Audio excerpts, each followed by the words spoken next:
विश्वानिदेव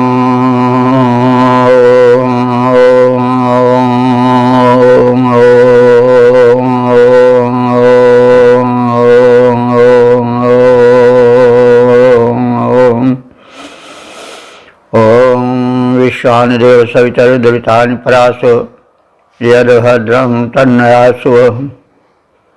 ॐ भद्रं कर्णेभिः शृणुयाम देवा भद्रं पश्येमाक्षिभिर्यत्राः विश्वैरङ्गैस्तुष्टुवांसस्तनुर्भिर्व्यसेम देवहितं यदायुः। ॐ वेदब्रह्म्य सुधीश्वतां। संप्रति हम सब ऋग्वेद के दूसरे मंडल के 23वें सूक्त की व्याख्या में प्रवेश करने जा रहे हैं। इस सूक्त में कुल 19 मंत्र हैं। मंत्र संख्या 5 और 19 पृष्ठुप छंद में निबद्ध हैं। शेष में जगती छंद का प्रयोग है। सभी मंत्रों के दृष्टा ऋषि हैं गृत्समद और देवता हैं बृहस्पति अथवा ब्रह्मणस्पति। तो सर्वप्रथम हम बृहस्पति अथवा ब्रह्मणस्पति के विषय में थोड़ा जान लें, क्योंकि मंत्र को समझने के लिए उसकी सुस्पष्ट अवधारणा क्लियर कॉन्सेप्शन आवश्यक होता है। तो यूँ तो सब कुछ परमात्मामय है। परम शक्ति जो है वो मूल रूप में तो एक ही है, लेकिन शक्तियों का विभाजन रहता है। जैसे एक राष्ट्र होता है, एक राष्ट्राध्यक्ष होता है, सारी शक्तियां उसमें सन्निहित होती हैं, लेकिन शक्ति का वितरण रहता है। कोई किसी विभाग को, कोई किसी विभाग को संचालित करता है और उसकी अनंत शक्तियां होती हैं और विभिन्न रूपों में वितरित रहती हैं। तो वैसे ही इस सृष्टि संचालक ब्रह्मांड नायक तो देखा जाए तो एक ही है, नाम भिन्न भिन्न लोग रखते हैं और मेरा ही नाम सही है, यह जो कहते हैं वो हठी हैं। तो किसी चीज के कई नाम होते हैं, लेकिन नाम से रूप नहीं बदलता है। सूर्य को कोई कहे कि यह सन है, कोई आफताब कहे और कहे कि आफताब के अलावा जितने नाम हैं वो सब सूर्य के हो ही नहीं सकते हैं, तो यह गलत है। सूर्य वही है जो सबको रोशनी देता है। तो इस तरह से दृष्टिकोण में व्यापकता होनी चाहिए। यह वैदिक धर्म है, यह बड़ा ही उदार धर्म है, भेदभाव इसमें नहीं है। संसार का प्राचीनतम चिंतन है, ईश्वरीय वाणी है। तो ब्राह्मणस्पति या बृहस्पति परमात्मा का वह रूप है जो ज्ञान, सोच विचार, मेधा से संबंधित है। तो ज्ञान न ज्ञान सदृशम पवित्रम ही विद्यते, गीता में भी कहा गया है कि ज्ञान के बराबर कोई पवित्र या ऊंची वस्तु नहीं है। ज्ञान ही व्यक्ति को महान बनाता है। ज्ञान से आप तत्पर सज्ञान से समझिए, दैवी ज्ञान से। तो ज्ञान ही से मनुष्य आज इतने ऊंचे उठा है। पशुओं का ज्ञान इतना पर्याप्त नहीं था कि वे मनुष्य पर हावी हो सकें। तो ज्ञान और वाणी बल दो बहुत बड़े बल हैं, जो कि मनुष्य में सर्वाधिक हैं, परिपूर्ण रूप में हैं। तो उस ज्ञान का जो अधिपति है वो बृहस्पति है। ब्रह्मणस्पति भी उसी को कहा गया। नाम तो दो जरूर हैं लेकिन अर्थ एक ही है। तो वैसे बृहस्पति का अर्थ तो होता है बृहस्पति, जो व्यापक पति हो, स्वामी हो। जो लोक में प्रचलित है बृहस्पति के अर्थ, वो तो एक ग्रह विशेष के लिए प्रयुक्त देखा जाता है। बृहस्पतिवार, बृहस्पति ग्रह एक है सूर्य का जो सबसे बड़ा है। नवग्रहों में बृहस्पति का आकार प्रकाश सबसे बड़ा है। तो लेकिन उस बृहस्पति से यहाँ तात्पर्य नहीं है। वैसे बृहस्पति को देवता पुराणों में माना गया है और उनको बुद्ध का देवता माना गया, सुरगुरु माना गया है। देवगुरु के रूप में हम पुराणों में बृहस्पति का नाम सुनते हैं। तो ज्ञानी वहां भी कहा गया है, गुरु कहा गया है देवताओं का। लेकिन यह जो बृहस्पति ऋग्वेद में वर्णित है, वो बृहस्पति व्यापक ब्रह्मांड नायक के लिए है। और उसका जो ज्ञानमय व्यापक रूप है उसे बृहस्पति अथवा ब्रह्मणस्पति कहा गया है। तो यह ज्ञान का अधिपति है और ज्ञान ही से मनुष्य इतना बढ़ सका है। ज्ञान न हो तो मनुष्य अंधे के समान है, कहाँ गिर पड़े, कब विनष्ट हो जाए कोई ठिकाना नहीं। तो वैदिक ऋषियों ने उस परमात्मा के ज्ञानोमय रूप का चित्रण या उसका वर्णन या उसकी स्तुति इस सूक्त में की है। तो अब हम मंत्रों की ओर प्रयाण करें। तो इस दूसरे मंडल के 23वें सूक्त के प्रथम मंत्र के दृष्टा ऋषि तो वृत्समध्य हैं और छंद जो है वो जगती है, देवता ब्रह्मणस्पति हैं। इस मंत्र का प्रतिपाद्य है ब्रह्मणस्पति देव का रक्षार्थ आवाहन। तो अब संबंधित मंत्र का सर्वप्रथम पाठ हो जाए। गणानान्त्वा गणपतिं हवामहे कविं कवीनामुपमश्रवस्तवम् ज्येष्ठराजं ब्रह्मणां ब्रह्मणस्पत आनशृण्वन्नोतिभिः सेदसादनम्।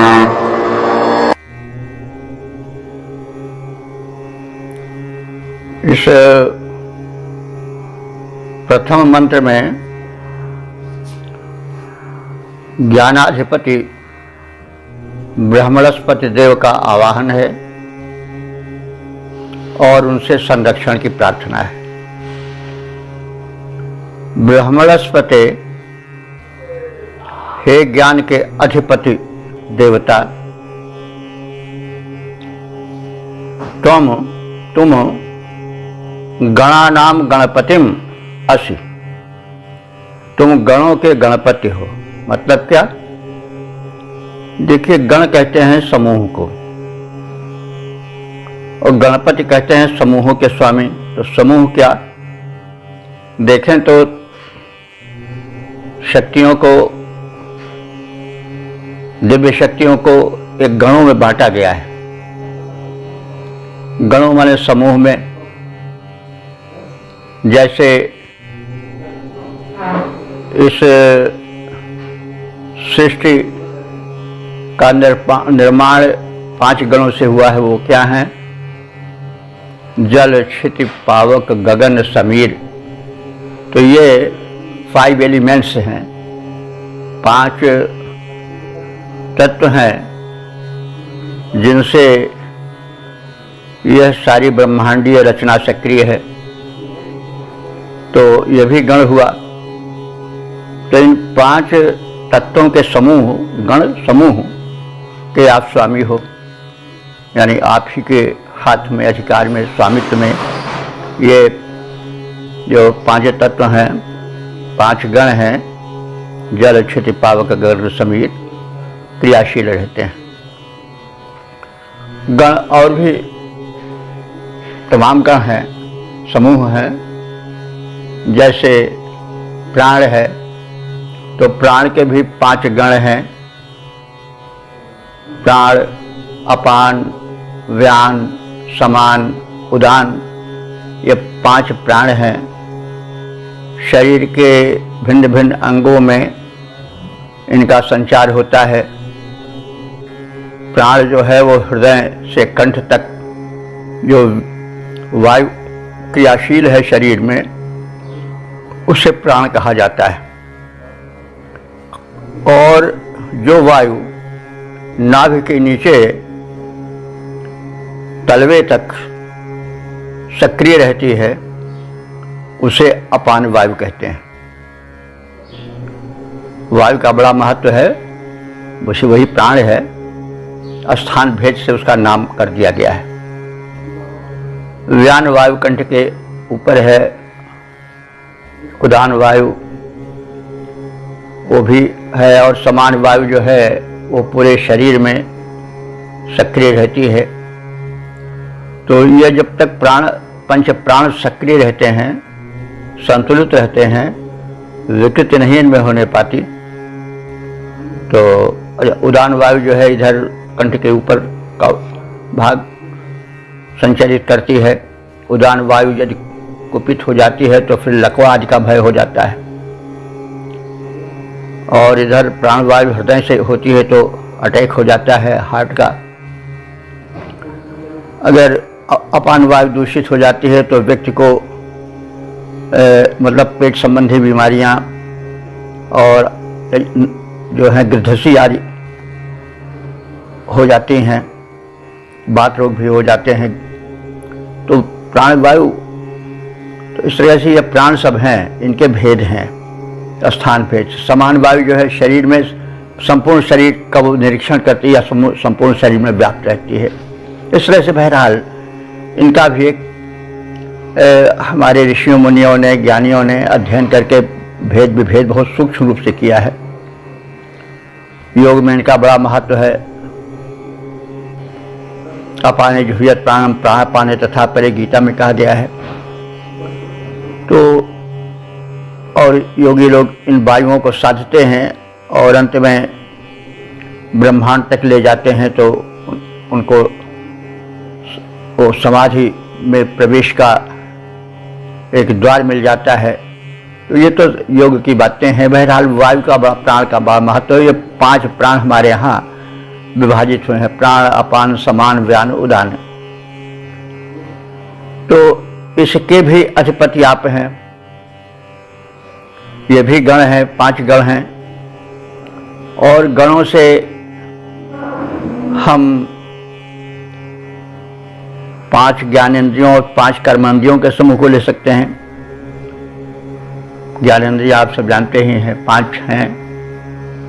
आँख, नाक, कान, नासिका, स्पर्श इंद्रिय आदि। वैसे कर्मेंद्रियों में हाथ, पैर आदि हैं। तो इनका भी गण है। तो हे ज्ञानाधिपति ब्रह्मणस्पति देव, आप इन समस्त गणों के और भी गण हैं। जैसे देवताओं में गण हैं, मरुद गण हैं, वो 49 हैं, 7-7 के गण से विभक्त होकर के। और भी वसुओं के गण हैं, 8 हैं, आदित्यों के गण हैं, 12 हैं। तो ये सब तमाम गण में विभाजित हुई हैं शक्तियां। तो तुम जो हो हे व्यापक देव ब्रह्मणस्पति देव, आप समस्त गणों के गणपति हैं, स्वामी हैं। कवि नाम कविम, तुम कवियों के भी कवि हो। कवि कहते हैं रचनाकार को, अथवा कम वितरति, यदि कभी जो आनंद वितरण करे वो कवि है। कवि हम लोग शायर को कहते हैं, लेकिन परमात्मा सबसे बड़ा कवि है। तो जो बृहस्पति देव हैं वे ज्ञानाधिपति हैं, इसलिए वे कवियों के भी कवि हैं, अथवा दूरदर्शियों के भी दूरदर्शी हैं। उपमश्रवः तमम, तम लग गया है, तम मतलब अधिक का द्योतन करता है। तो आप अपनी महत्ता के कारण उपमश्रवः तमम, उपमा देने योग्य वस्तुओं में भी श्रेष्ठ हो। यानी जैसे जो कोई महान होता है उसकी उपमा दी जाती है कि भाई ये देखो उनके समान है। बुद्धिमान को आज भी बृहस्पति देव के समान कहते हैं। बड़ा वीर हुआ तो शेर के समान कहते हैं, सिंह के समान है। तो जो अपने क्षेत्र में बढ़ा चढ़ा होता है हम उससे उपमा देते हैं। तो ऋषि कह रहा है कि हे बृहस्पति देव, तुम उपमश्रवः, तुम श्रेष्ठता के कारण प्रत्येक क्षेत्र में उपमा देने योग्य हो। यानी तुम इतने श्रेष्ठ हो कि तुम ही को लक्षित करके उपमाएं दी जाती हैं। जैसे बृहस्पति बुद्धिमान है, बृहस्पति के समान बुद्धिमान है। तो आप जो हो वो ब्रह्मणाम स्वामी पति ही। तो यहाँ ब्रह्मणस्पति जो है उसी रूप में आया है। ब्रह्मणाम पति, ब्रह्मणस्पति ब्रह्म शब्द है। ब्रह्म शब्द का एक अर्थ होता है वेद मंत्र। तो वेद मंत्र ईश्वरीय वाणी है। तो आप उसके यानी ब्रह्म शब्द है। ब्रह्म का षष्ठी जो रूप है वो एक वचन में ब्रह्मणः बनता है और बहुवचन में ब्रह्मणाम हो जाएगा। तो तुम ब्रह्मणाम वेद मंत्रों के भी स्वामी हो। ईश्वरी वाणी वेद मंत्र तुम्हारे ही अधीन हैं, तुम उनके भी स्वामी हो। ऐसे तुम महान देवता ब्रह्मणस्पति को वयम हवामहे, हम बुलाते हैं, आवाहन करते हैं। नः शृण्वन्, नः माने हम सबके आवाहन को, शृण्वन् माने सुनते हुए, ऊति भी, अपने ऊति कहते हैं रक्षण को, ऊति भी माने रक्षण साधनों द्वारा। आप अपने संरक्षण के साधनों के द्वारा हमारी प्रार्थना को सुनते हुए, सदनम माने हमारे हृदय गृह में, आसीद माने आकर बैठो, हमारे हृदयस्थ हो जाओ। आप अपने संरक्षण साधनों के साथ हमारे मन मंदिर में आसीन हो जाओ और सहायता के लिए सदैव तत्पर रहो। यह आपसे प्रार्थना है। हे ब्रह्मणस्पते, गणों के गणपति आप हैं, दूरदर्शियों के दूरदर्शी आप हैं। यानी तो इस प्रकार से आप सर्वश्रेष्ठ हो और श्रेष्ठता के कारण आप उपमा देने योग्य हो और आप यश से विभूषित हो। आप श्रेष्ठ तेजस्वी हो और वेद मंत्रों के स्वामी हो। हम तुम्हें बुलाते हैं, आह्वान करते हैं। हमारा निवेदन सुनते हुए अपने समस्त रक्षण साधनों द्वारा हमारे संरक्षण हेतु हमारे उर सदन में, मन मंदिर में आप विराजमान हो जाओ। पद रूपांतरण है, तुम सबसे श्रेष्ठ दूरदर्शी हे ब्रह्मणस्पति देव, तुम सबसे श्रेष्ठ दूरदर्शी हे ज्ञानों के अधिपति स्वामी, तुम हो महान, उपमान योग्य, यश से भूषित अंतर्यामी। उर सदन मध्य आकर बैठो, हम विनती तुम्हें सुनाते हैं, रक्षण साधन समेत आओ, संरक्षण हेतु बुलाते हैं। ओम वेद प्रेमियों, सुधी श्रोताओं, संप्रति हम सब ऋग्वेद के दूसरे मंडल के 23वें सूक्त के दूसरे मंत्र की व्याख्या में प्रवेश करने जा रहे हैं। इस मंत्र के दृष्टा ऋषि हैं ग्रीष्मद, छंद है जगति और देवता है बृहस्पति। प्रतिपाद्य है ज्ञान राशि के प्रकाशक बृहस्पति देव। अब संबंधित मंत्र का सर्वप्रथम पाठ हो जाए। देवाश्चित्ते असर्ज प्रचेतसो बृहस्पते दिग्गजम् भागमानशः उस्रा इव सौर्यो ज्योतिषा महाविश्वेशामिज्जनिता ब्रह्मणामसि।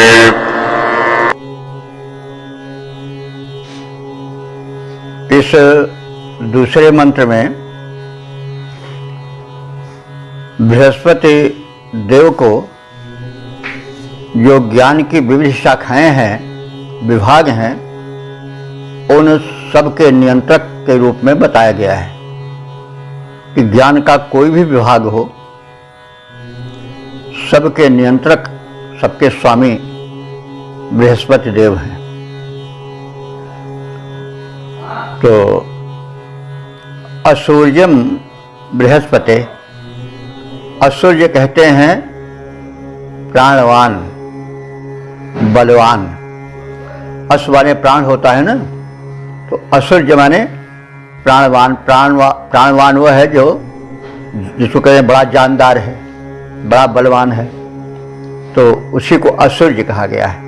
बृहस्पति, हे बृहस्पति देव, तुम असूर्य, तुम असूर्य हो। असूर्य माने प्राणवान हो, बलवान हो, शक्तिमान हो। प्रचेतसः देवाः चित्, प्रचेतसः कहते हैं प्रकृष्टः चेतसः ज्ञाना यत्र स्वप्रचेतसः, जिसमें विशेष चेतना हो, विशेष ज्ञान हो, प्रचेतस है। प्रचेतस वाल्मीकि जी को भी कहा गया है, प्रचेता वरुण देव को कहा जाता है, लेकिन इसका शाब्दिक अर्थ है जो प्र माने प्रकृष्ट, चेता माने चेतना वाला हो, ज्ञान वाला हो, वह प्रचेता है। तो जो देवता है वो तो प्रचेत है ही हैं, तो कहा गया इसीलिए प्रचेतसः देवा, जितने विशेष ज्ञान वाले देव हैं उन देवों से भी तुम बढ़कर हो।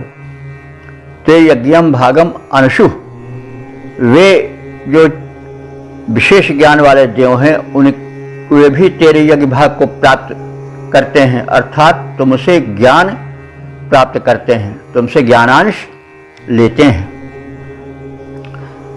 और दृष्टांत दिया जा रहा है कि समग्र ज्ञान हे बृहस्पति देव तुमसे ही निकलता है। ज्ञान की विभिन्न शाखाएं हैं, कहने की आवश्यकता नहीं, आप सब जानते हैं।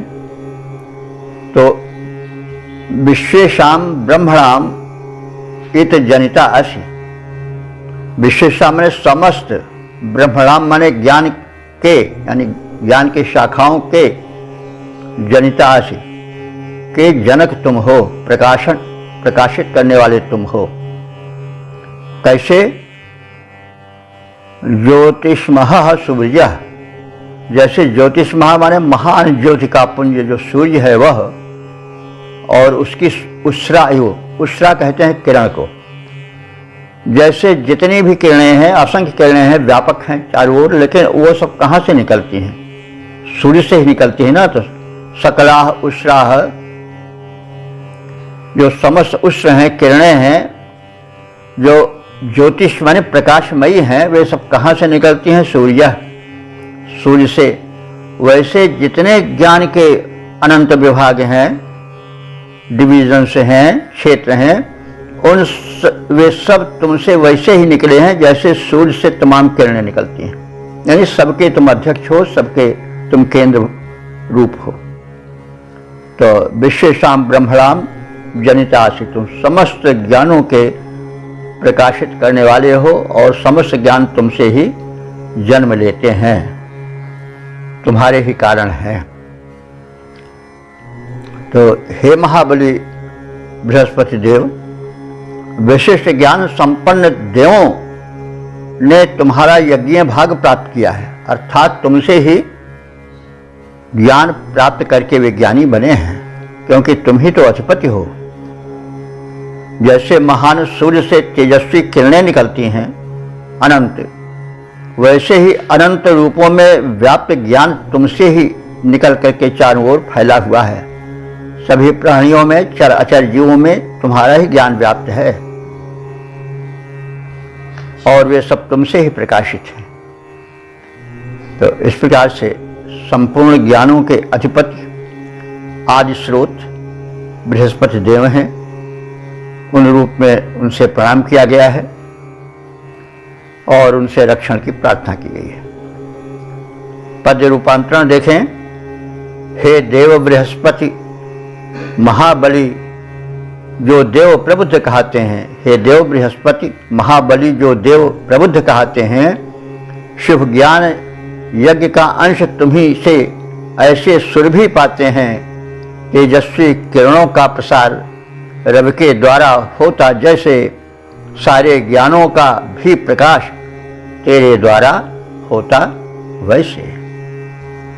ओ वेद प्रेमियों, सुधीर श्रोताओं, संप्रति हम सब ऋग्वेद के 2वें मंडल के 23वें सूक्त के 3रे मंत्र की व्याख्या में प्रवेश करने जा रहे हैं।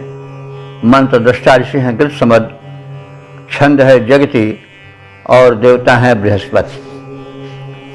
शीर्षक है बल और ज्ञान दोनों के भंडार बृहस्पति देव।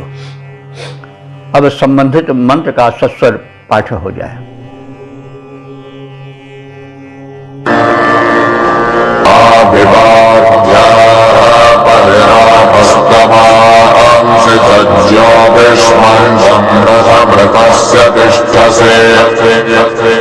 बृहस्पते भीमपवित्रदम्भरं रक्षोहणं गात्रभिदं स्वरविदम्।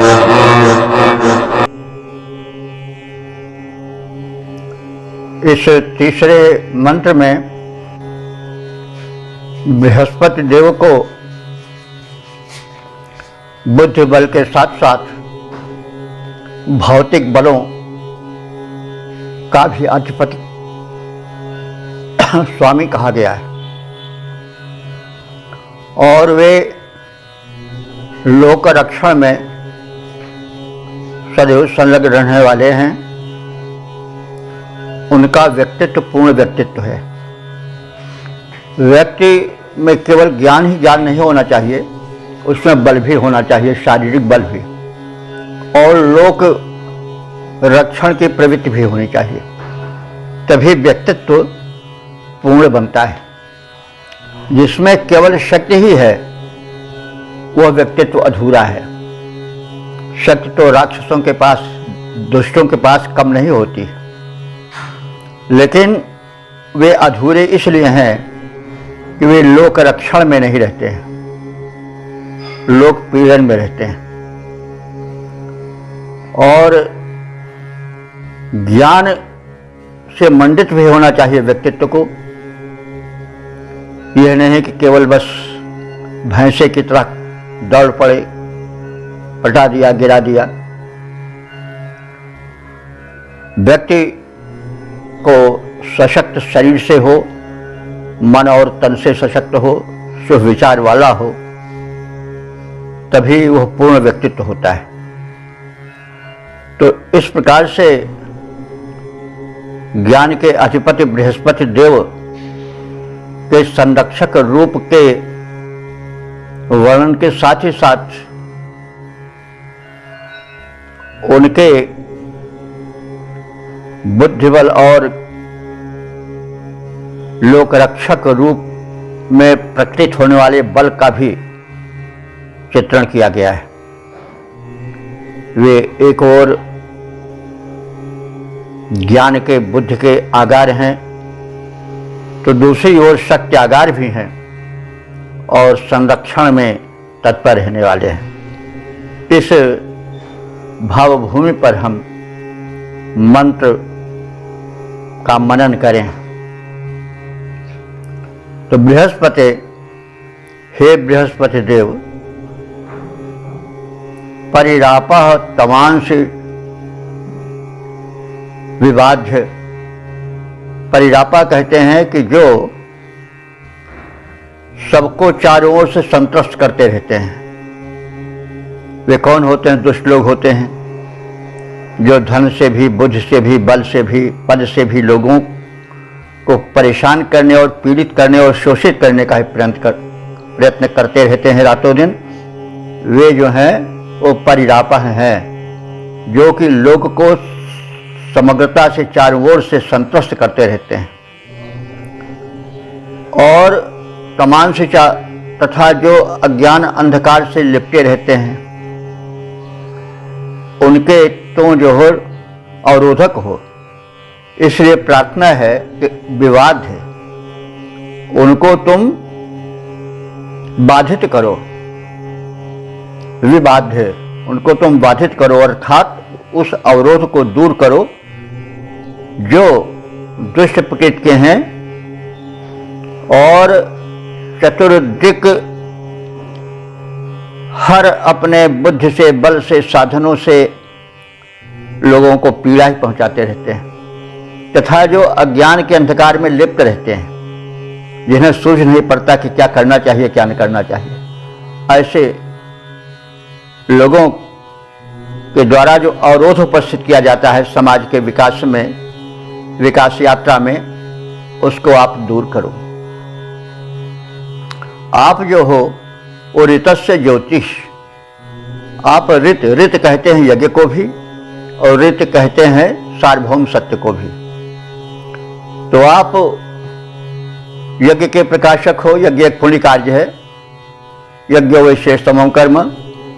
और साथ साथ जो सत्य चला रहा है, जिसको हम शाश्वत सत्य कहते हैं, उसके भी ज्योतिष मंत्र माने आप प्रकाशक आप हो। और आप भीमम माने भयंकर भी हो, ऋत के रक्षक हो और भयंकर भी हो। क्योंकि कोई ज्ञानोपदेश देता है तो उस ज्ञानोपदेश का विरोध करने वाले और फिर उपद्रवी लोगों को भी कमी नहीं है। इसलिए चाहिए कि व्यक्तित्व ऐसा हो कि अगर युद्ध की संभावना हो जाए तो फिर वो हो पिछड़ न जाए, दुष्ट कहीं हावी न हो जाए कि तुम अपना ज्ञान रखे रहो, हम तुम्हारी नहीं चलने देंगे, ऐसी परिस्थिति न आवे। इससे तुम्हारा व्यक्तित्व जो है वो सत्य का प्रचारक व्यक्तित्व है, प्रकाशक व्यक्तित्व है, और भीमम माने भयंकर व्यक्तित्व भी है। तुम बुद्धिमान के साथ साथ बलवान भी हो। और इस तरह से अमित्र दंभनम, तुम अमित्र माने शत्रुओं के, दंभनम माने दंभन करने वाले हो, यानी उनको दबाने वाले हो। तो देखो भाई, ज्ञान बल सूछा हो जाता है। कोई उपदेशक हो, उसको लोग मार के भगा भी सकते हैं, यारे तुम चलो सब गलत कह रहे हो। आज आप देख रहे होंगे कुछ ऐसे धर्म हैं कि अगर उनकी गली से कोई गुजर जाए तो उसको वो प्रहारित करते हैं, प्रताड़ित करते हैं, क्योंकि वो दुष्ट हैं। वे अपने के अलावा दूसरे की सुनते नहीं हैं। ऐसी स्थिति में उस ज्ञानोपदेशक को, उस बुद्धिमान को चाहिए कि वो बलवान भी हो, जो अवरोधक तत्व हैं, बाधक तत्व हैं, जो कि दूसरे की बात को, दूसरे की विचारधारा को सुनने मानने को तैयार ही नहीं है। वे अपने अज्ञान में ही जीते और मरते हैं। ऐसे राक्षसी प्रवृत्ति वालों को दमन करने वाला भी होना चाहिए किसको? जो बृहस्पति तुल्य अपने को मांगता हो। तो अब बृहस्पति के व्यक्तित्व के द्वारा उसका सामान्यीकरण विचार कर किया जा रहा है। बृहस्पति देव की प्रार्थना करके उन्हें रिझाने का ही प्रयत्न नहीं है, वरन उनके व्यक्तित्व को उतारने की भी बात इसमें संदिष्ट है। तो हे बृहस्पति देव, तुम अमित्र माने दुष्टों को दंभित करने वाले हो, दबाने वाले हो, दमन करने वाले हो, ऐसे राक्षसी प्रवृत्तियों को मारने वाले हो। गोत्र भिदम स्व विदम, गोत्र कहते हैं पर्वत को, गो माने पृथ्वी होता, तो माने रक्षा। एक ऐसी भी मान्यता है कि पर्वत जो है पृथ्वी की रक्षा भी करते हैं। खैर नदियां वहीं से बहती हैं, यह भी है, तमाम जड़ी बूटियां निकलती हैं, यह भी है। वर्षा भी के कारण भी जो है बादल वो मतलब पर्वत हैं। जैसे जब मानसून उठती है तो ऐसी मान्यता है कि अगर हिमालय पर्वत ना हो तो वृष्टि न होगी। वो जो मानसून उठा है वो सीधे चला जाएगा चाइना होते हुए रूस तक। लेकिन हिमालय की ऊंची चोटियां क्या करती हैं कि उस उठे हुए बाष्प रूपी बादल को रोक करके उसको वर्षण के लिए लौटा देती हैं। तो इस रूप में हम पृथ्वी को गो माने, मैंने इंद्र को या इनको बृहस्पति देव को गोत्र भेद भी कह सकते हैं और पर्वतों को गोत्र कह सकते हैं। गोत्र माने जो पर्वत हैं वो गो माने पृथ्वी के त्रमाने रक्षक भी हैं कई रूपों में। तो जो गोत्र भेद हैं, पर्वत हैं, उन ऊंचे पर्वतों पर जो अपना बसेरा जमा लिए हैं, किला बना लिए हैं, अब यहाँ पर दुष्टों की संकेत करके कहा जा रहा है। ये तो हमने गोत्र के अर्थ को जरा व्युत्पत्ति सहित बताने के लिए कहा, लेकिन यहाँ पर गोत्र भेद जो है उस स्थान को बताया गया है जो दुष्ट लोग किले के रूप में पर्वत पर जहाँ कोई पहुँच न सके बना लिए हैं कि वहाँ से वो प्रहार करेंगे, वहाँ से सुरक्षित रहेंगे। तो हे बृहस्पति देव, तुम जो बड़े सुरक्षित स्थान पर पर्वत पर भी अपना किला बना करके दुष्ट रह रहे हैं, उनके भी दंभ को, बल को तुम नष्ट कर देने वाले हो और स्वविदम और सुख देने वाले हो।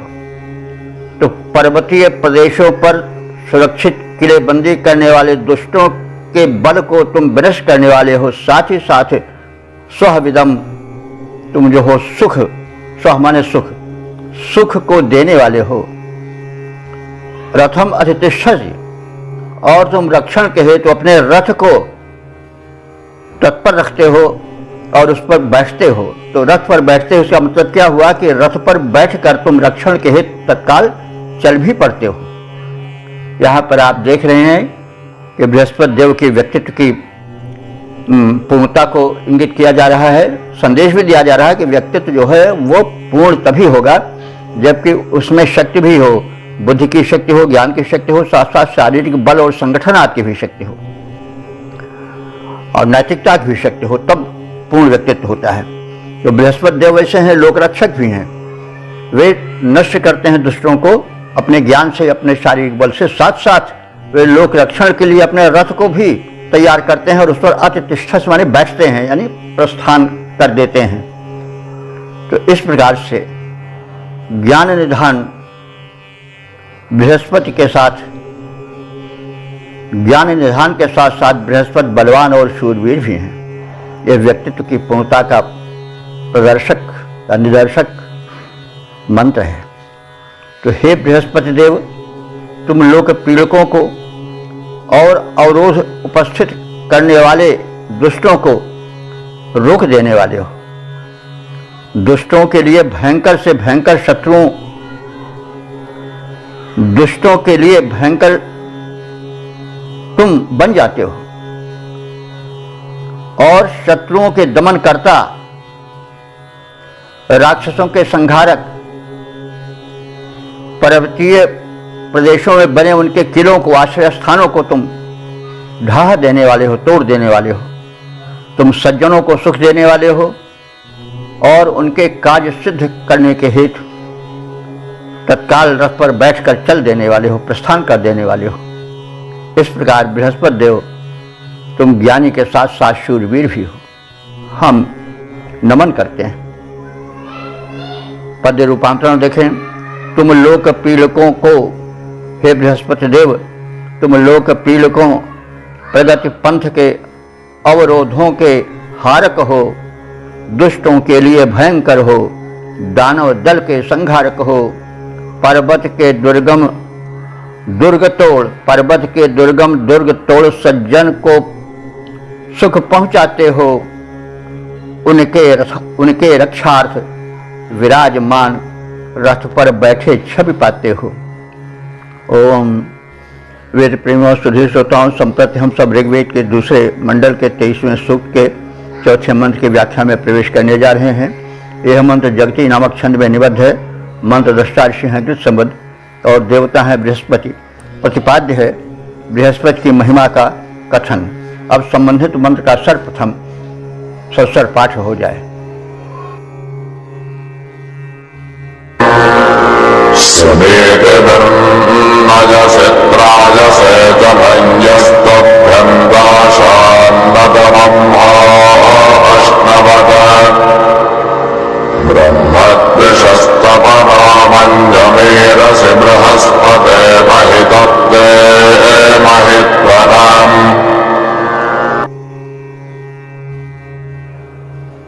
इस चौथे मंत्र में सन्मार्ग गामियों के संरक्षक बृहस्पति देव पर प्रकाश डाला गया है। बृहस्पति, हे बृहस्पति देव, यह तुभ्यम दाशात, जो तुम्हारे लिए दाशात माने आहुति देता है। अब आहुति देने का मतलब हुआ बृहस्पति नमः तो कहा ही जाता है, साथ ही साथ आहुति देने का दूसरा अर्थ भी होता है कि बलिदान करना। जो तुम्हारे बनाए हुए ऋत यानी सत्य के सिद्धांतों का लोक रक्षक विचारों का पालन करता है और समाज हेतु दिव्य शक्तियों के हेतु आहुति प्रदान करता है, अर्थात उनके हेतु बलिदान करता है, माने समर्पण करता है। तो ऐसे दिव्य पुरुषों को, साधकों को, उपासकों को तुम सुनीति भी नयसी।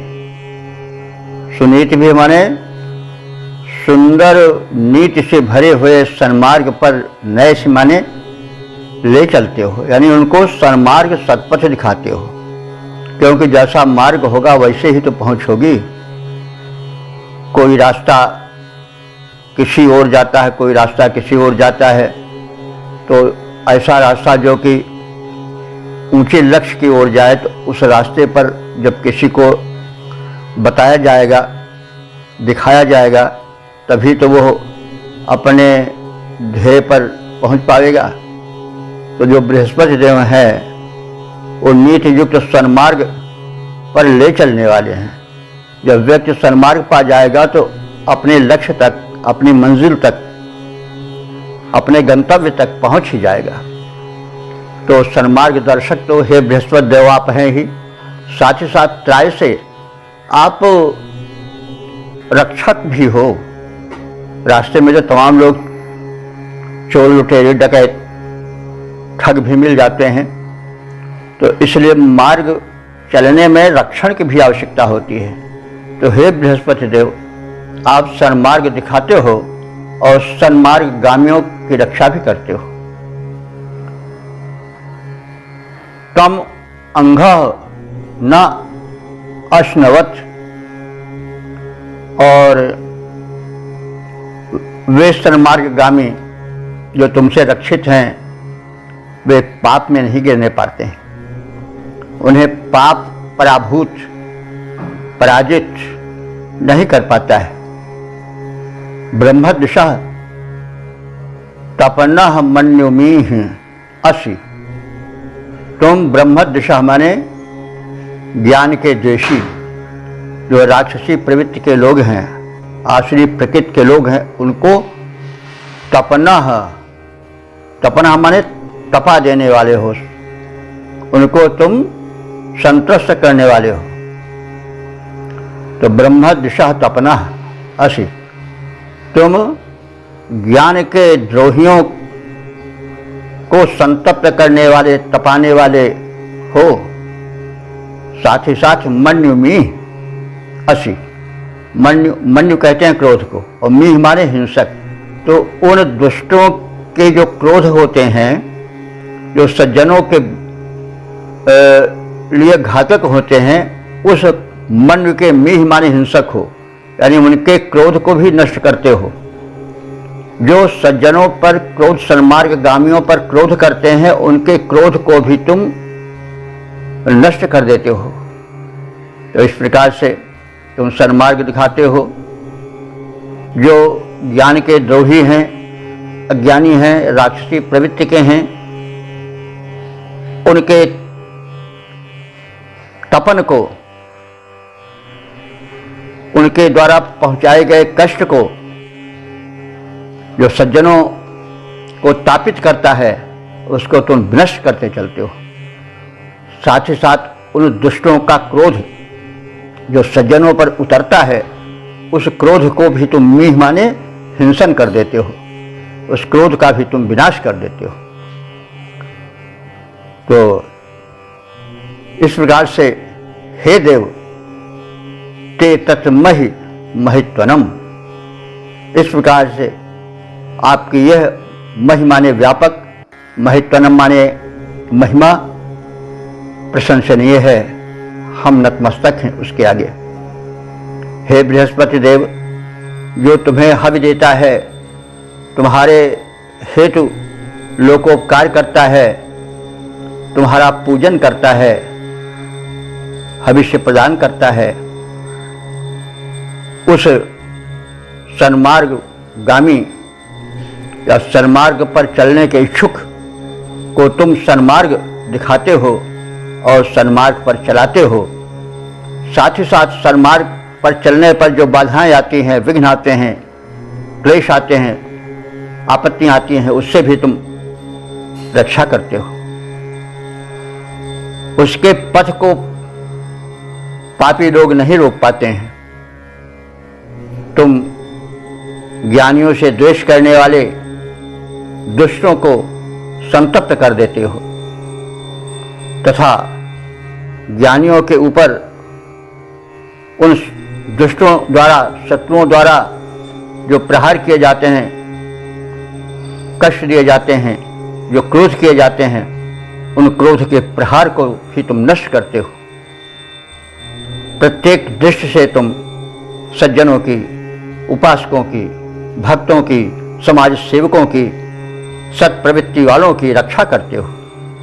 तुम्हारी यह महिमा वर्णनातीत है, इसका वर्णन किया ही नहीं जा सकता है, बहुत व्यापक है, प्रशंसनीय है। पद रूपांतरण देखें। जो तेरी पूजा करता है, सतपथ पर उसे चलाते हो।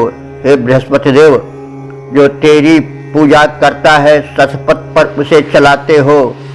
है पाप न बाधक हो पाता, बाधाएं सभी मिटाते हो। करते जो द्वेष ज्ञानियों से, उनको पीड़ा पहुंचाते हो। महिमा न कही जा सकती है, ज्ञानी को त्राण दिलाते हो। ओम वेद प्रेमियों, सुधीर श्रोताओं, संप्रति हम सब ऋग्वेद के दूसरे मंडल के 23वें सूक्त के 5वें मंत्र की व्याख्या में प्रवेश करने जा रहे हैं। मंत्र दृष्टार से हैं गृत समद, छंद है जगति और देवता हैं बृहस्पति। अब इस मंत्र का शीर्षक जाने। प्रतिपाद्य है सज्जनों के, उपासकों के संरक्षक बृहस्पति देव। अब संबंधित मंत्र का सस्वर पाठ हो जाए।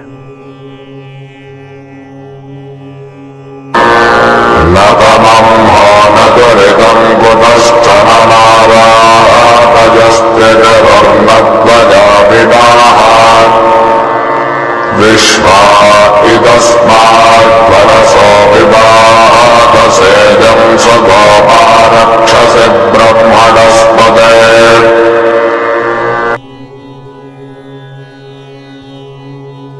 इस 5वें मंत्र में बृहस्पति देव के संरक्षण शक्ति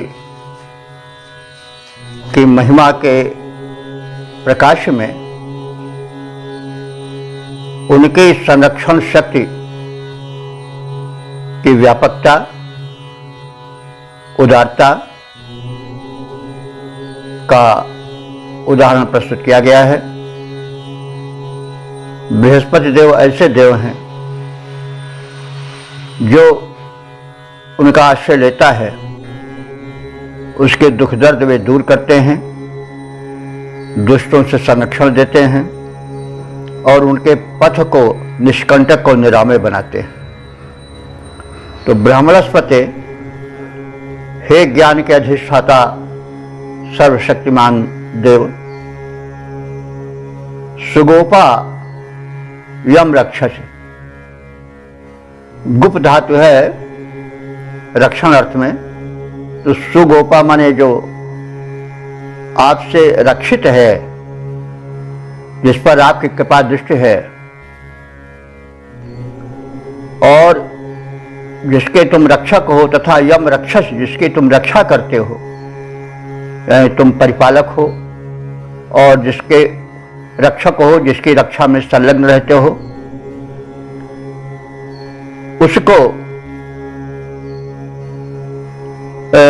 विश्वाध्वर्ष विवाद से, विश्वा माने संपूर्ण, ध्वर्ष माने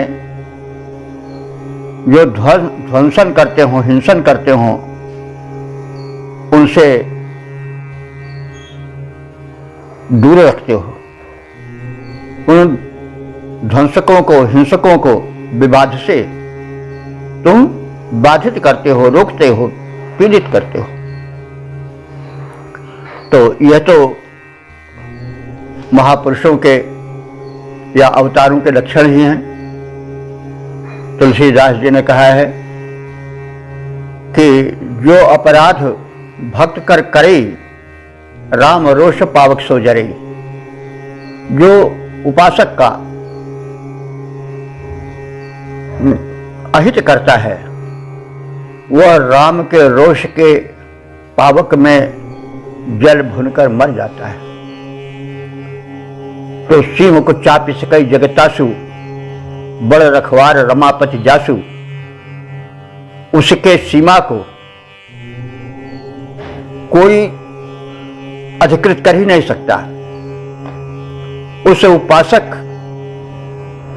को पीछे हटा करके उसका अपहरण या उसकी संपत्ति का अपहरण या विनाश कोई कर ही नहीं सकता। इसको तुलसीदास जी बड़े विश्वास के साथ कह सकते हैं कि सीम को चाप सके जगतासु, बड़ रखवार रमापति जासु। तो वैदिक विचार तो सर्वत्र बिखरे हुए हैं।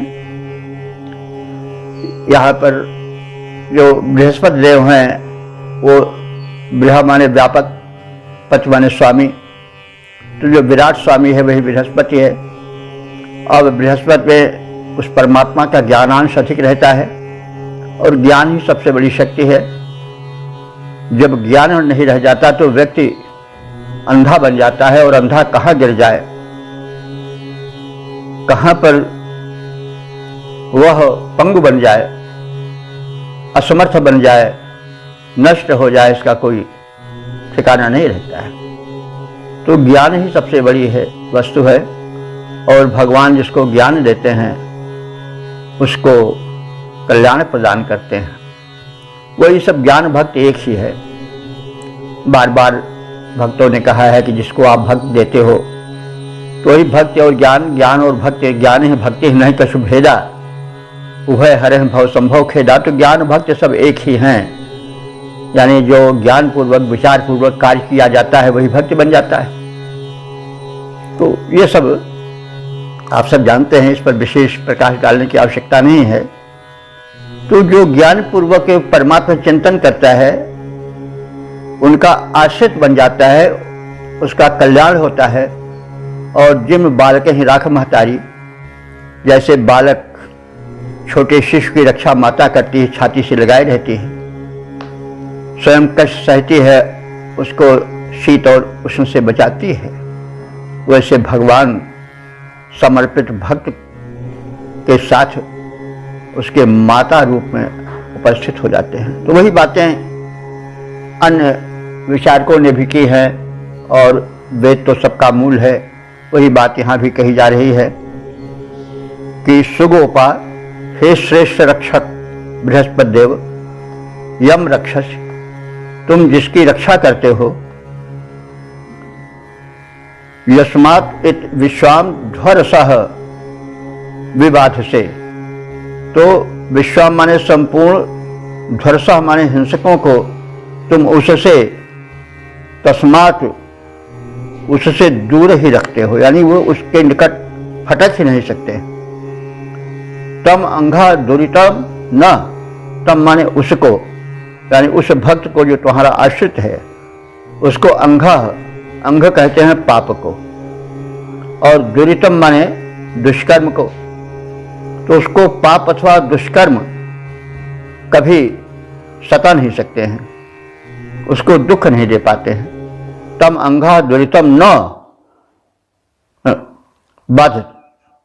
बाधते, उसको पाप और जो दुष्कर्म है वो बाधक बनकर के उसके पथ में कंटक नहीं बिछा सकते। तो अरसः कुतश्चन न तितुरुः, अरसः अरयः, जो अरसिक यानी नीरस, हृदयहीन, अरय हमारे शत्रु हैं, अरि का बहुवचन है अरि, अरि अरया, जो दुष्ट हैं, जो शत्रु हैं, कुतश्चन न तितुरु, उसे किसी प्रकार से तितरु माने कष्टित नहीं कर पाते हैं। वही बात है, सीम की चापी सके जगतासु, बड़ रखवार रमापति जासु। तो जिसके रक्षक बृहस्पति देव हैं, सर्वशक्तिमान देव हैं, उसे न तो दुष्कर्म और पाप दबा पाते हैं और न उसके शत्रु पापी लोग किसी प्रकार से उसको कष्टित कर सकते हैं। न तितिरु, उसे कष्टित नहीं कर सकते हैं। दयाविनः न, दयाविनः माने मायिनः, मायावी लोग, वंचक लोग उसे वंचित नहीं कर सकते हैं, ठग नहीं सकते हैं, यानी उसका बाल बाका नहीं कर सकते हैं। तो इस प्रकार से उस बृहस्पति देव की महिमा का गुणगान और उसके प्रति समर्पण की भावना का संदेश इसमें है। आप सही रास्ते पर चलो। आप यदि सन्मार्गगामी हैं तो वो सन्मार्ग गमन पर आप का सहायक होगा, और यदि बाधाएं आती हैं तो उसकी चिंता मत करो, सारी बाधाएं हटाएगा। कोई सताएगा तो उसको वो शक्ति जो है, परम शक्ति है, बृहस्पति देव है, तो आप उपास्य देव है, वो नष्ट ही करके छोड़ेंगे। तो इस प्रकार से आस्था को सुदृढ़ करने वाला यह मंत्र है। यह मंत्र संदेश देता है कि उस व्यापक ब्रह्म पर जो ज्ञानाधिपति है, बृहस्पति है, उस पर विश्वास करो, सन्मार्ग पर चलो और सन्मार्ग पर चलने की प्रार्थनाएं करो और निश्चिंत गमन करो। तुम्हारा कोई बाल बाका नहीं कर सकेगा। तो यह मंत्र प्रेरक है। हे ज्ञान के अधिष्ठाता बृहस्पति देव, तुम पालन करता हो, तुम जिसकी रक्षा करते हो, संपूर्ण हिंसक हत्यारे मिल करके भी उसका बाल बाका नहीं कर सकते हैं, उसके पास फटक नहीं सकते हैं, उसे पाप और दोष दुख नहीं दे पाते हैं। शत्रु भी किसी प्रकार उसे क्लेशित नहीं कर सकते हैं। वंचक, ठग आदि उसे ठग नहीं सकते हैं, यानी उसको संपूर्ण सुरक्षा मिलती है जो हे बृहस्पति देव, हे ज्ञान का अधिष्ठा देव, तुम्हारा आश्रय लेता है। पद रूपांतरण है, हे पालनकर्ता तुम जिसको, हे पालनकर्ता बृहस्पति देव, हे पालनकर्ता तुम जिसकी रक्षा करने लग जाते हो, हिंसक न निकट आ पाते हैं, हिंसक न निकट आ पाते हैं, भगवान जिसको अपनाते हो। पति पातेन सता, वे दुष्ट जो हैं, पातेन सता दुख दोष पाप संताप सकल मिट जाते हैं, पीड़ा न शत्रु दे पाते हैं, पीड़ा न शत्रु दे पाते हैं, वंचक नव से ठग पाते हैं, वंचक नव से ठग पाते हैं।